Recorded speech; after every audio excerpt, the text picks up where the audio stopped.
So this will be Captain Kiko's, I don't know, 10th time or so, taking a turn with us on the Golden Rule to get us from one place to another. So when we got back to California, we kind of had to lay low for a little while, and we thought about what we should do next with this boat. And as COVID started to die down a little bit and we could do public presentations again, we decided that we would fulfill the vision of the people that rebuilt the Golden Rule, which was to sail all of the navigable waters of the United States. So we put her on a truck, and we took her to Minneapolis, and we did what's called the Great Loop.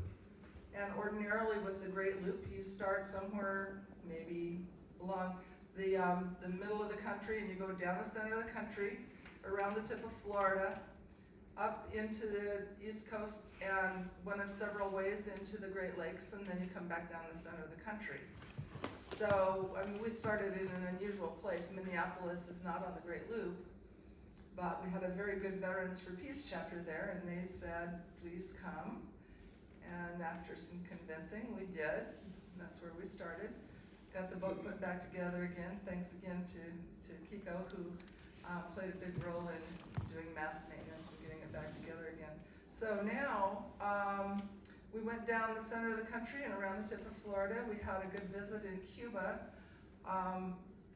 Kiko was the captain to Cuba, and the main organizer of the trip to Cuba was Jerry Condon.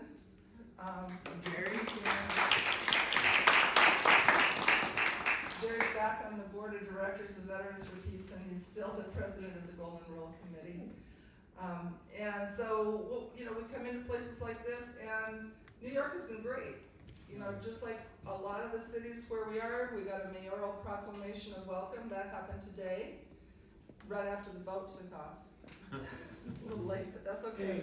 It's welcome. City council. The city council, that's right. Yeah, so city councils and mayors are welcoming us wherever we go.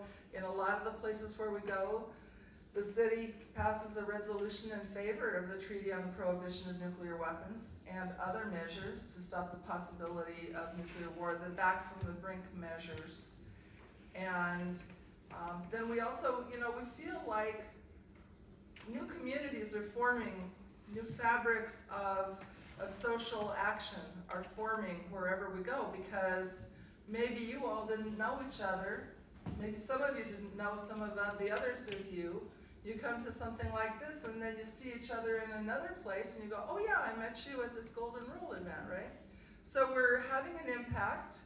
There's a lot of press associated with what we're doing. We were in the Baltimore Sun a couple of times, and the Philadelphia Inquirer. So people are really getting to know the Golden Rule Project.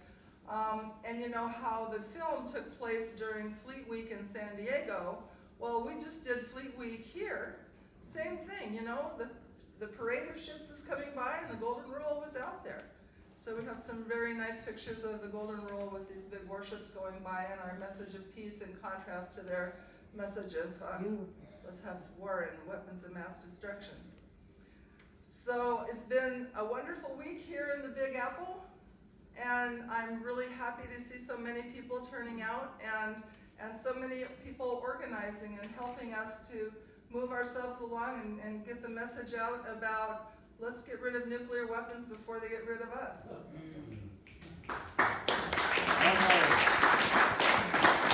And thank you for the use of this space, and thank you so much, Anthony, for organizing so many events. He's just been running himself ragged for the last few months, trying to make sure that we had good events here in New York. And thank you to Hideko, who's been our videographer while we've been here. And thanks to Edith, who gave us, Jerry and I, a place to stay while we've been here, and this Catholic Worker House for offering housing, hospitality to Kiko and other crew members. So this has been wonderful. You guys have all been so fantastic. Thank you very much.